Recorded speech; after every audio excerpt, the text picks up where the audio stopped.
থাকবে না ভাই আমার। এই বাদশা নামদার ওই টাকার ছবি ছিল, এই জীবন একদম বলো স্যার আমি টাকা উঠে নিতাম না, নিচে এই জন্য টাকা রাখা গেলে মানুষ খুশা আপনার ডলে শ্বাস করে দিলেন স্যার আপনার সম্মানের জন্য টাকাটা তুলে নিছি। বাদশা নামদার ডাক্তার খাজানছি যেই জেলে আমার ইজ্জত সম্মানের চিন্তা করে যা গেছে গেছে গেছে আবারও 4,000 দিনার দিয়া দাও, আরো 4,000 দিনার দাও। বিবি খালি ফুলতে যাবে আবার 4,000 দিবে, তো তোমার নেতা জমি চলে গেল, তুমি চুপ থাকো। মারা না বুঝে যত নেতৃত্ব দিতে চাবে এই নেতৃত্ব উঠবে উঠবে না, শান্তি নিয়ে আসবে না। শান্তি একমাত্র প্রতিষ্ঠা হবে সমাজে আল্লাহর কোরআন কারীমের মাধ্যমে, নবীর সুন্নাহর মাধ্যমে। যেরকম আল্লাহু আকবার।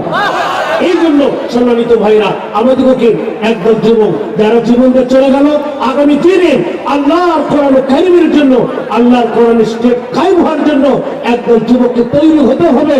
আগামীতে নিজের বুকে তাজা রক্ত দিয়া আল্লাহর কোরআনকে জিন্দা করার জন্য, আল্লাহর কোরআনের বিধানকে প্রতিষ্ঠা করার জন্য সাহাবা কেরাম রাদিয়াল্লাহু আজমাইন থেকে একটা দুটা নয় হাজার হাজার প্রমাণ সাহাবা কেরাম নিজেদের বুকে তাজা রক্ত দিয়া আল্লাহর কোরআনের পথকে উন্মুক্ত করে গেছেন। এই জন্য কিছু আল্লাহর বান্দারা ত্যাগ স্বীকার করবে কোরআন কারীমের জন্য। আর এই কোরআন প্রতিষ্ঠা হয়ে গেলে গোটা দেশে গোটা বিশ্বের জন্য এটি রহমত হবে। ধরে কন্যারা হবে আল্লাহ নবীর সাহাবা কেরামদের আমি দৃষ্টান্ত দিতে গেলে একটা দুজন হাজার হাজার দৃষ্টান্ত আছে।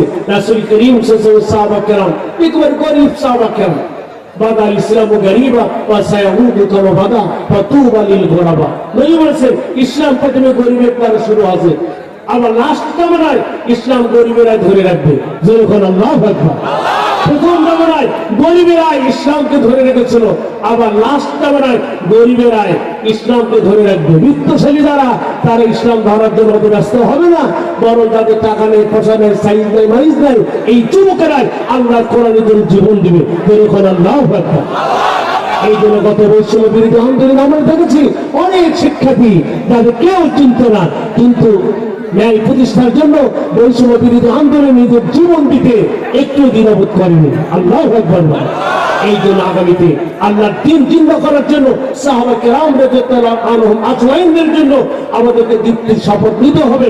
হযরত আম্মার, হযরত বিলাল, হযরত সালিম, হযরত সোহেব, যে সকল গরীব সাহাবা কেরাম যাদের টাকা ছিল না পয়সা ছিল না, অন্যের গোলাম ছিল। হযরত বিলাল রাদিয়াল্লাহু আনহু অন্যের গোলাম ছিল। তাই আমার উমাইয়া আগুন পূজা করতো আর বিলাল আল্লাহর ইবাদত করতো। উমাইয়া ডাকতে বলি বিলাল আমার গোলাম হয়ে তুমি আগুন পূজা করবে না, এটা হবে না।